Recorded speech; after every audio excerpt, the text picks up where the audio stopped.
Jadi dalam kehidupan itu tidak akan berjalan sempurna seperti yang ingin kita rasakan. Selalu akan ada perbedaan pandangan. Ya, bahkan dalam kehidupan rumah tangga saja, ya maaf ya, Anda misalnya seorang istri mau ke sini saja mungkin masih bisa beda pandangan. Warna apa untuk jilbab yang dipakai? Ya, dengan suami bisa berbeda. Papa, bagus yang mana ya? Hijau atau kuning? Ah, kayaknya yang hijau deh gitu kan? Enggak, kayaknya kuning deh gitu kan? Masih mending ada dua pilihan. Begitu dipakai pink. Bisa berbeda. Anak bisa berbeda. Jadi kesan pertama yang ingin dibangun bahwa dalam kehidupan sudah pasti akan ada keragaman pandangan. Dan yang kedua, yang tidak normal, keragaman pandangan itu boleh jadi melahirkan tindakan-tindakan yang kontraproduktif. Mungkin akan mendapatkan celaan. Allah dicela. Malaikat dicela. Rasul dicela. Nabi dicela. Sahabat dicela. Tabi'in dicela. Ulama dicela. Kita siapa yang mungkin belum menjadi bagian dari orang-orang itu dan ingin bebas dari celaan, itu mustahil. Jelas sampai sini? Jadi kalau mendapatkan celaan, berbahagialah, berarti kehidupan kita normal. Jelas? Pernah mendapatkan celaan dalam hidup? Halo? Pernah disoal oleh orang lain? Pernah direndahkan oleh orang lain? Nah, Allah tuh memberi kesan kepada kita, jangankan engkau, Rasul yang paling mulia saja pernah mendapati itu. Tapi bagaimana seni mendapatkan ketahanan sehingga dalam dicela pun tetap tenang. Dalam disoal pun tetap hatinya nyaman. Karena ketenangan itu yang membawa pikiran tenang dan tindakan yang terukur. Dan kadang-kadang ketenangan itu lebih penting bahkan dibandingkan dengan harta yang berlimpah. Seringkali saya berikan perbandingan dari sejak dulu kita belajar kan. Coba pilih mana? Saya yakin masih konsisten. Pilih mana? Kaya tapi gelisah atau miskin tapi tenang. Tidak boleh ada pilihan ketiga, saya tahu itu. Kaya tapi gelisah atau miskin tapi tenang. Pilih mana? Ya, saya tahu lah. Kaya tapi tenang. Oke, di fase ini wahyu belum turun. Nabi sudah ngajar, turun wahyu, turun al-ala, turun beberapa surah. Tiba-tiba ada masa jeda, wahyu belum turun. Sepekan belum turun. Sebulan belum turun. Disitulah muncul seakan ada amunisi bagi orang-orang yang tidak senang dengan Nabi, tidak senang dengan ajakan Nabi pada kebaikan. Ini poin yang kedua. Kalau Anda berbuat baik, pasti ada tantangan. Ingat ya, kalau Anda berbuat baik, apapun itu, pasti ada tantangan. Yang menguji konsistensi kebaikan itu apakah serius untuk dilakukan atau tidak. Maka mulai muncul tuduhan. Lihatlah Muhammad dari tinggalkan sama Tuhannya. Tuh Muhammad dah gila tuh, naik turun bukit, naik turun lagi, kayak orang bengong.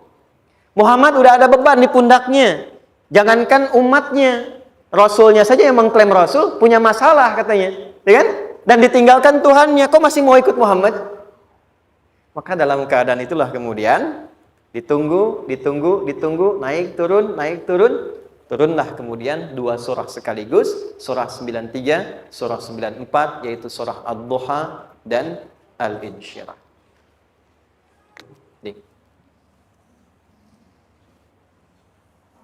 Oke. Ini materinya dahsyat ya. Penting sekali, saking pentingnya ini cepat habis tuh. Sekali lagi. Jazakallah khair. Lebih kelihatan ya. Baik, yuk pelan-pelan. Jadi turunnya surah Ad-Duha dan surah Al-Insyirah, hikmahnya satu atau fungsinya satu, memberikan petunjuk bagaimana mengatasi satu persoalan sesulit apapun, tapi masih dapat menghadapinya dengan keadaan yang tenang. Satu surah ini atau dua surah ini diturunkan untuk membimbing setiap hamba menuju kepada ketenangan hati. Dua, membangun kekuatan mental sehingga dalam situasi apapun dia tetap kuat mengatasi berbagai persoalan kehidupan. Nanti terapannya banyak, di bisnis ada. Nanti saya turunkan contohnya. Kadang-kadang ikut tender, sudah bagus, sudah menang, tapi proyeknya diambil orang. Ada yang begitu? Nanti ada ayatnya, ada. Nanti kita turunkan. Udah siap-siap, kan? Pengen melamar, ternyata keduluan orang, gitu kan? Udah siap-siap, pengen dapat ini, mau lulus, ternyata nilainya nggak seperti yang diharapkan. Muncul, ada, selalu ada demikian. Nanti kompleksitasnya banyak. Tapi dua surah ini, kalau kita bisa kuasai artinya dengan baik, pahami dengan benar, maka akan ada sesuatu yang beda yang terasa dalam jiwa kita dan kesiapan mengatasi setiap persoalan dalam kehidupan. Yuk kita baca dulu ya, supaya dapat keberkahannya dari dua surah ini. Saya bacakan, Anda ikuti ya. A'udzu billahi minasy syaithanir rajim.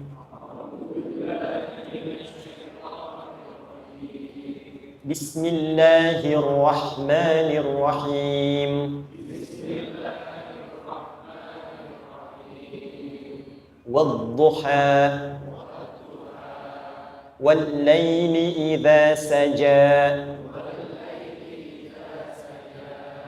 ma wadda'aka rabbuka wa ma qala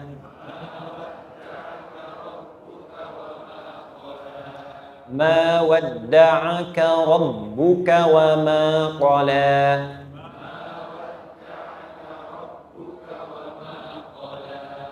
walal akhiratu khairul laka minal ula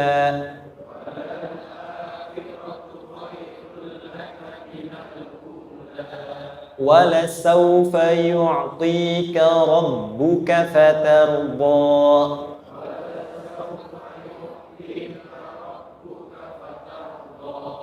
Alam yajidka yatiman fa'awa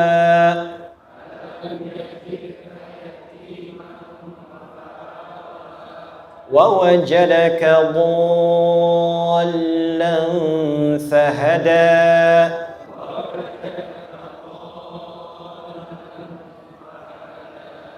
wa wajadaka 'ailan fa'aghna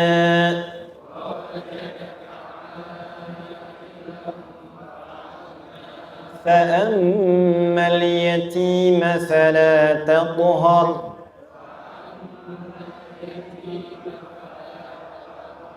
وأما السائل فلا تنهر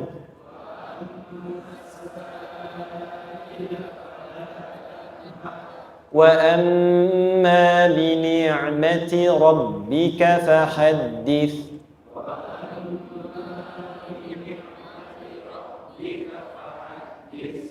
Satu surah dua, alhamdulillah.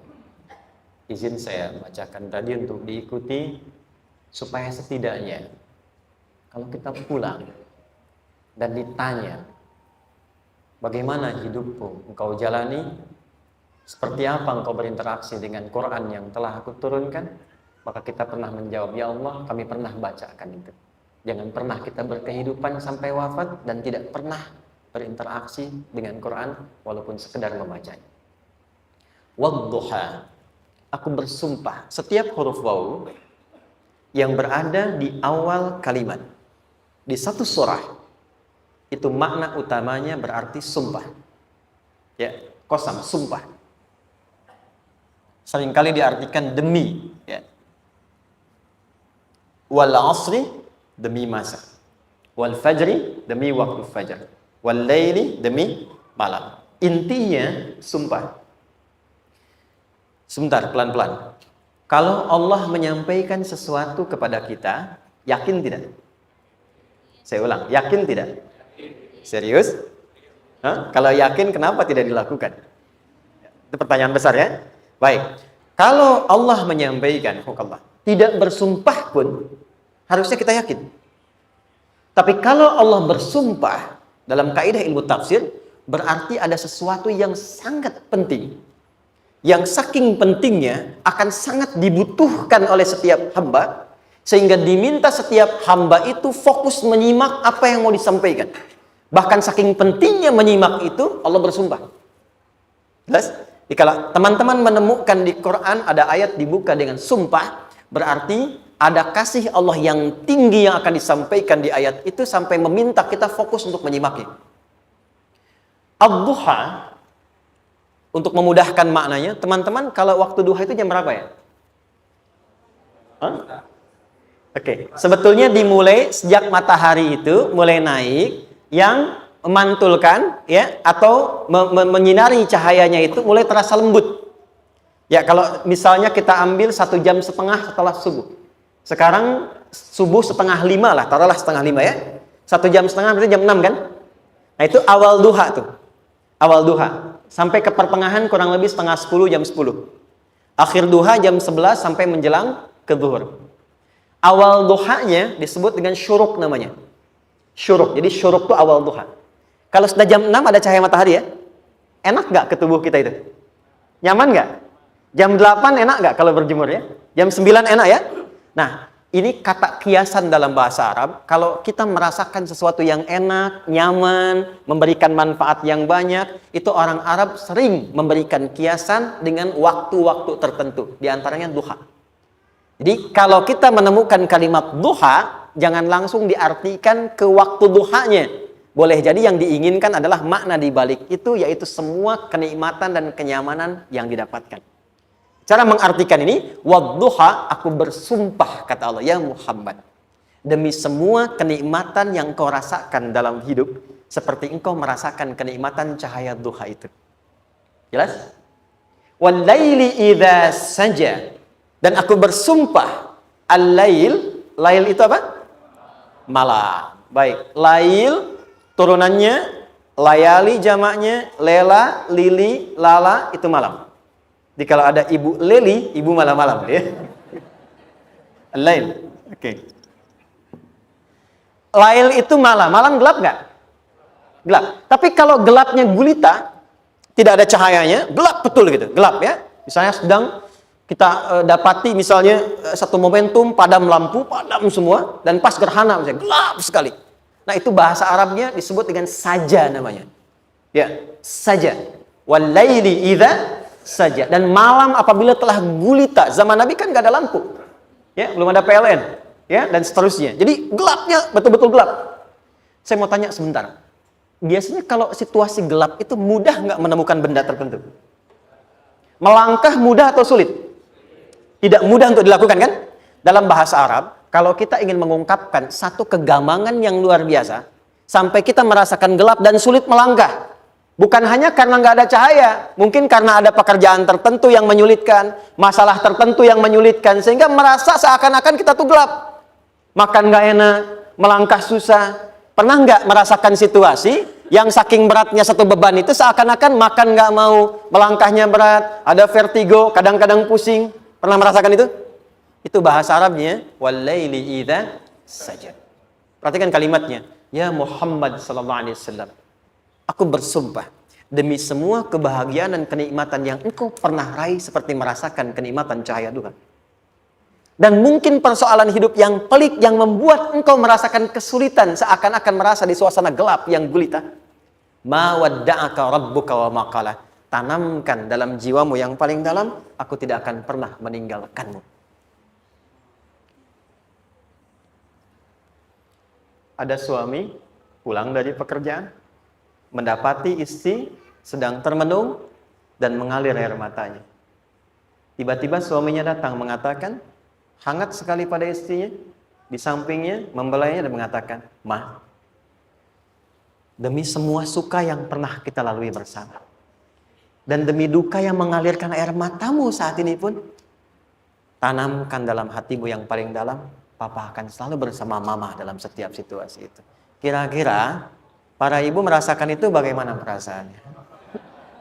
Masa sih? Tapi itu menarik loh. Menarik ya. Jadi kalau teman-teman ngaji surat Yusuf, di surat Yusuf itu laki-laki diilustrasikan dengan matahari. Perempuan diilustrasikan dengan rembulan. Ya. Inni ra'aitu ahada asyara kaukaba wasyamsa wal qamara ra'aituhum li sajidin. Ayah, aku melihat bulan dan matahari serta 11 gemintang sujud hormat kepadaku. Jadi matahari diartikan itu sebagai laki-laki. Suami, ayah. Kenapa disebut matahari? Diilustrasikannya, matahari itu kan menyengat dengan kuat. Kalau kita menjemur, mengeringkan pakaian, melindungi. Tipikal suami itu melindungi. Ada yang ganggu istri, sengat dengan kuat. Ada air mata yang mengalir, hey, keringkan itu sehingga tidak larut air mata mengalir di pipinya. Itu matahari. Sebaliknya rembulan. Rembulan itu kan enak dipandang, bukan bulannya ya. Bukan bulannya. Kalau bulannya kan desainnya nggak sempurna, baik terlihat. Tapi cahaya rembulannya. tampil dengan indah, tampil dengan baik, enak dipandang, menenangkan, dan tidak tertukar. Jangan sampai ada istri jadi matahari, suami jadi rembulan. Jelas ya? Dengan kekuatan bulan aku menghukummu, ya kan? Itu. Oke. Tahan sampai sini, tahan. Lihat baik-baik. Saya berhenti sampai sini dulu. Kalau di Quran ada ayat menyebutkan, tidak spesifik orang yang disebutkan. Dan kapan kejadiannya? Maka peristiwa itu akan terjadi dan dialami oleh kemungkinan generasi berbeda di setiap masa dengan tokoh berbeda tapi perasaan yang serupa. Sebaliknya, kalau disebutkan namanya, jelas identitasnya, kapan kejadiannya, maka peristiwa itu hanya akan menimpa orang tersebut dan tidak akan dialami lagi orang lain setelahnya. Saya tanya dulu yang akhwat, yang perempuan, kenal Maryam? Kenal, bagus. Kenal di mana? Maryam anaknya Imran, mengandung, melahirkan Isa alaihissalam, Yesus, Mesias, tanpa disentuh laki-laki manapun. Dan di Quran identitasnya disebutkan langsung, Maryam binti Imran, wa Maryam ibnata Imran. Ini menunjukkan kesan bahwa yang mengandung dan melahirkan tanpa disentuh laki-laki manapun, itu hanya Maryam anaknya Imran. Ingat ya, mengandung, melahirkan tanpa disentuh laki-laki manapun. Bukan mengandung, melahirkan tanpa suami, kalau itu banyak dia. Ya, mengandung, melahirkan tanpa disentuh laki-laki manapun. Hanya Maryam binti Imran. Tapi kalau nggak disebutkan siapa orangnya, kapan kejadiannya, tidak detail disebutkan, ini artinya situasi itu akan dialami kembali oleh orang di masa depan dengan generasi yang berbeda, tapi substansi yang sama. Pertanyaannya, pernahkah kita mengalami situasi yang sulit sampai seakan merasa gelap? Nah, baik, maka adab yang pertama, jika mengalami situasi seberat apapun dalam berkehidupan, maka dekati Allah Subhanahu wa ta'ala. Ini awalnya, dekati Allah. Apalagi kalau ada yang mengatakan, ini nggak mungkin, ini nggak akan terjadi, ini nggak bisa. Kalau sudah ada tanda seperti itu tanda langsung dari Allah, supaya Anda diminta langsung mendekat kepada Allah dan tinggalkan semua makhluk. Karena Allah hanya akan mengabulkan langsung kepada Anda tanpa perantara siapapun. Itu yang terjadi pada Nabi Zakaria. Ini nggak mungkin, ini mustahil. Maka beliau langsung memohon kepada Allah dan langsung menyebutkan, ya Allah, saya minta darimu saja, tidak dari yang lain. Maka dikabulkan seketika. Jadi yang pertama, jika punya kesulitan sebesar apapun, seberat apapun, cepat dekati Allah. Maka di situ akan dijawab langsung oleh Allah, ma wadda'aka rabbuka wa ma qala. Hambaku, sepanjang engkau mendekat kepadaku, maka yakinkan dalam dirimu, situasi apapun yang kau rasakan, aku tidak akan pernah meninggalkanmu.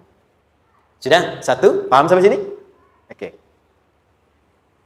Pelan-pelan ya. Saya belum bicara caranya. Saya baru bicara di awal motivasinya. Dekati Allah dulu, nanti caranya didetilkan di surah Al-Insyirah. Teruskan. Ma wadda'aka rabbuka wa ma qala. Walal akhiratu khairul laka minal.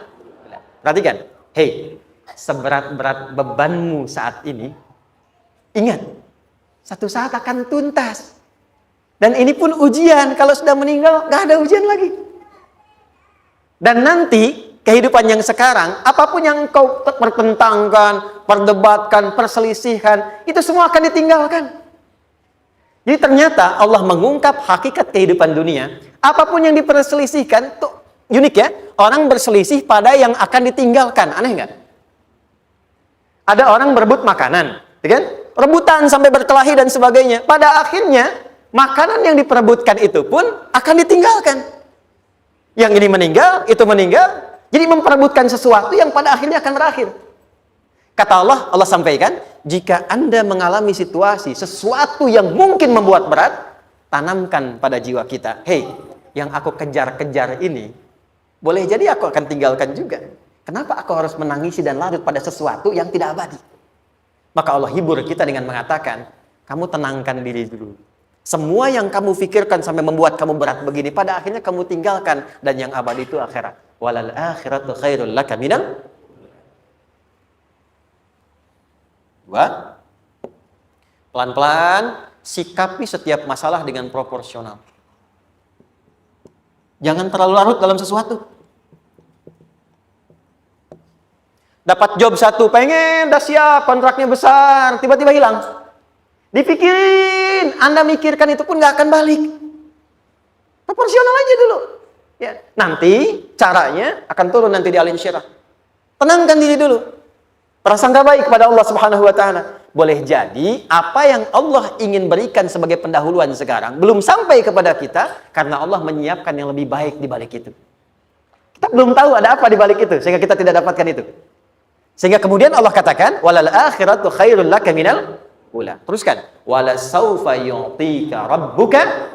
Pelan-pelan. Orang yang punya sikap seperti ini, itu cenderung lebih dekat mendapatkan ridha Allah dibandingkan dengan orang-orang yang larut dalam kesulitan. Orang yang move on dengan setiap persoalan dalam kehidupan, cepat berpikir secara proporsional, tidak menggantungkan hidupnya pada persoalan tertentu sehingga membuat dia menjadi beban, itu lebih mendekatkan dirinya kepada ridha Allah dibandingkan dengan orang yang meratapi persoalan hidup. Ya. Pelan-pelan. Jadi spiritnya, kalau punya masalah apapun, jangan dilarutin terus. Gak usah diratapi, cepat move on. Berpikir lagi, rencanakan lagi. Nanti, detailnya ada di Al Insyirah. Tapi poin besarnya, janji Allah mengatakan, kalau Anda bisa move on, proporsional, maka yang dijanjikan oleh Allah, di situ Allah percepat datangnya ridha Allah Subhanahu wa taala. Kalau ridha Allah sudah datang, maka akan dua yang diberikan. Pertama kali, ketenangan di dalam jiwa, dan yang kedua, kemampuan untuk berikhtiar lebih baik mencapai apa yang diinginkan. Satu, kalau ridha Allah sudah diberikan pada seorang hamba, yang pertama diberikan ketenangan dalam jiwa. Bukan dunianya dulu. Bukan apa yang Anda ingin harapkan dulu. Pengen sesuatu, ya, pengen materi, pengen kedudukan, pengen lulus anaknya ujian, ya kan? Tiba-tiba terjadi sesuatu, diratapin, alih-alih meratap, alih-alih membuat status, alih-alih menyulitkan diri, kata Allah, terima dulu proporsional. Setelah itu dekatkan diri kepada Allah, turun ridha Allah, begitu turun yang pertama diberikan ketenangan kepada hati. Tenang dulu. Kalau sudah tenang, nanti dibimbing menyelesaikan apa yang sedang dihadapi itu. Poin yang ketiga, pelan-pelan. 4. Kita masuk ke detail sekarang. Perhatikan baik-baik. Ini yang paling menarik. Alam yajidka yatiman fa'awa. Muhammad SAW, bukankah dulu engkau yatim? Punya banyak masalah? Aku selesaikan juga. Ayahmu meninggal sebelum lahir, ada ibu. Ibu meninggal, ada kakek. Kakek meninggal, ada paman. Ya kan? Ada teman yang menemani Sayyidah Khadijah. Teman yang setia. Semua kebutuhan tersedia. Artinya apa? Perhatikan baik-baik. Kalau Anda punya masalah sekarang, jangan sampai melupakan yang dulu-dulu pun pernah tuntas Allah selesaikan. Jadi kalau sekarang sedang punya persoalan, jangan sampai satu masalah ini membuat Anda kehilangan harapan dan kehidupan. Sementara Anda sadar, dulu pun banyak masalah kok selesai juga. Kenapa dengan yang satu ini kita harus jatuh? Sekarang usia berapa? 20, 30, 40, 50. Sekarang usia 50 tahun, ada masalah, baru 5 menit datang sudah merasa jatuh. Yang 50 tahun ke belakang yang banyak selesai itu kita nilai atau tidak? Maka kata Allah, seperti yang dulu pernah aku selesaikan ribuan masalah itu, yang sekarang pun mudah aku tuntaskan. Jelas? Nah, secara psikologi, orang-orang yang selalu bertindak seperti itu akan selalu punya harapan lebih tinggi untuk menyelesaikan persoalannya. Jadi kalau sedang punya masalah, pikirkan yang dulu juga selesai, masa yang sekarang nggak selesai. Itu prinsipnya. Secara psikologis demikian. Jelas ya? Oke. Wa wajadaka dhallan fahada. Muhammad, dulu engkau pernah mengalami melihat masyarakat banyak berbuat yang tidak baik, aku berikan petunjuk. Kuncinya fahada di situ. Orang yang punya motivasi kuat dan keyakinan untuk bisa menyelesaikan persoalannya, maka dia akan lebih cepat mendapatkan petunjuk Allah untuk mendapatkan solusi terbaik. Ada sini. Saya agak cepat ya, mohon izin. Wa wajadaka 'ailan fa'aghna. Bahkan, maaf, bukan sekedar selesai. Kalau perlu saya bikin kaya, kata Allah. Aghna itu kalau ilmu, ilmunya luas. Kalau harta, hartanya banyak. Kalau kedudukan, kedudukannya tinggi. Hei, engkau yang sedang mengejar kedudukan, aku tahan sebentar karena ada yang nggak bagus untukmu di sini. Tapi kalau kamu terima, aku angkat itu lebih daripada apa yang kamu harapkan. Kamu pengennya bintang 2, aku naikkan sampai bintang 4. Kalau perlu 5 sekalian. Hei, kamu yang ingin kampus di sini, aku tahan, bahasa kamu nggak lulus, kamu nangis, kamu mengadu, kamu datang pada orang tuamu. Orang tua mulai protes, mulai curhat, macam-macam. Terima dulu. Mungkin di sini ada yang tidak baik, seperti doa ibumu yang sering memohon, ya Allah, jangan sampai anakku berbuat yang salah. Jangan sampai terjebak narkoba. Jangan sampai terbawa tawuran. Di sini ada yang kurang tepat untukmu. Kalau kamu ridha, kamu terima, kamu proporsional, bahkan aku pindahkan ke kampus yang lebih baik yang tidak kamu bayangkan sebelumnya. Di orang-orang yang selalu menerima apa yang Allah ujikan dan ridha dengan itu, maka Allah akan angkat derajatnya bahkan melebihi ekspektasi dirinya. Paham? Kalau sudah seperti itu, maka lihat ujung ayatnya. Lihat ujung ayatnya. Fa'ammal yatima fala taqhar. Hei, maka jangan pelit berbagi kepada orang lain. Share. Kalau sudah sukses, share. Berbagi. Bukan hanya materi. Bagi ilmunya. Ya. Bagi kebahagiaannya. Wa ammas sa'ila fala tanhar. Jangan sampai nunggu orang minta. Kalau lihat ada kawan yang butuh, sekarang Anda sukses. Tapi boleh jadi kesuksesan Anda itu tangganya dari teman-teman Anda. Kalau sudah teraih ke atas, lihat lagi anak tangganya ke bawah. Ajak teman. Jangan ditunggu minta. Ajak, bawa dia, berikan peluang. Jangan sampai dia minta, apalagi Anda bentak-bentak. Aku kan yang dulu bantu kamu. Jangan sampai keluar kata-kata itu. Kamu bisa naik di atas karena aku kan yang dulu bantu kamu. Kamu bisa jadi pemeran utama karena aku yang rekomendasikan. Karena aku yang dorong kamu, misal. Jangan sampai keluar kata-kata itu. Apalagi langsung keluar, tidak. Ini karena ilmuku saja misalnya. Kalau itu bisa dilakukan dengan baik. Lihat ujungnya. Wa amma bi ni'mati rabbika fahaddits. Maka semua nikmat yang dirasakan akan mudah untuk diimplementasikan dan disyukuri. Jadi semua nikmat itu bukan cuma dirasakan. Jadi membagi semua nikmat itu adalah rasa terbaik untuk menikmatinya. Maaf ya. Anda kalau punya makanan, dimakan sendiri. Dengan dibagi sama-sama, kira-kira rasa nyamannya yang pertama atau yang kedua? Kedua. Makan sendiri, enaknya sendiri kan? Tapi ketika ada teman berbagi dan tahu, oh enak ya, nyaman ya, ada kebahagiaan, ada ngobrol, ada tertawa, ada kebersamaan, itulah inti nikmat yang sesungguhnya. Wa amma bi ni'mati rabbika. Ternyata masalah yang diberikan bukan ingin memberikan beban, tapi ujungnya, endingnya, supaya Anda bisa mendapatkan nikmat berkualitas yang bisa dibagi. Lihat surat Ad-Duha itu jangan cuma lihat awalnya, lihat ujungnya. Ternyata ketika seseorang mendapat masalah, seberat apapun, itu bukan ingin membebani, tapi ingin meningkatkan kualitas hidupnya, supaya mendapatkan nikmat yang lebih besar, dan merasakan nikmatnya itu dengan berbagi. Itu poin. Jadi kalau sampai sini kita paham, dan kita beri nama misalnya dengan fikih ujian, jadi kalau desain ujian ini sistematikanya kita pahami, maka tidak ada alasan untuk mengeluhkan persoalan. Jadi melihat masalah itu bukan sebagai beban, pada akhirnya melihatnya sebagai tangga untuk mencapai kebahagiaan. Jelas sampai sini? Baik, kalau sudah seperti ini, ingin punya masalah atau tidak ingin punya masalah? Tidak. Ingat ya, jadi kalau anak pulang bawa masalah, dilihatnya jangan beban. Oh, Allah ingin menaikkan kualitas pada anak saya, yang dengan itu menjadikan ia mendapatkan nikmat yang belum pernah didapati. Kalau rumah tangga sedang ada masalah, jangan banyak diperseterukan, tapi direnungkan sejenak. Oh, Allah ingin meningkatkan kualitas rumah tangga ini, sehingga kita bisa mendapatkan nikmat yang tidak pernah didapati sebelumnya. Makanya nikmat berumah tangga itu yang terbesar, selalu bertambah ketika menyelesaikan masalah. Silahkan cek. Kalau sedang ada masalah, berseteru kan? Tapi setelah selesai, kan jadi lebih nikmat ya? Ya? Lebih senang lagi, lebih cair lagi, lebih bahagia lagi, lebih mendukung lagi. Ternyata ada nilai-nilai kebaikan yang tersimpan yang belum disadari sepenuhnya. Pertanyaannya, kadang-kadang mudah diucapkan, tapi tidak mudah mempraktekkan. Bagaimana itu semua bisa ditempuh dengan baik, sehingga ketika mengalaminya, kita bisa tenang menghadapinya. Maka turunlah surah Al-Insyirah. Saya cepat.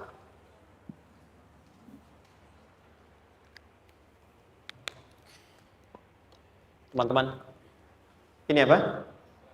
Kelas ya? Baik, pelan-pelan sedikit. Kira-kira volumenya besar kecil? Kecil ya? Baik. Kalau saya bandingkan dengan gayung, volumenya besar mana? Gayung ya? Baik. Kalau ini saya perlebar, sehingga bisa memasukkan apapun ke dalamnya, itu bahasa Arabnya disebut dengan insyirah namanya. Jelas? Meluaskan sesuatu sehingga terlihat lapang, sehingga memudahkan setiap hal masuk ke dalamnya. Itu insyirah namanya.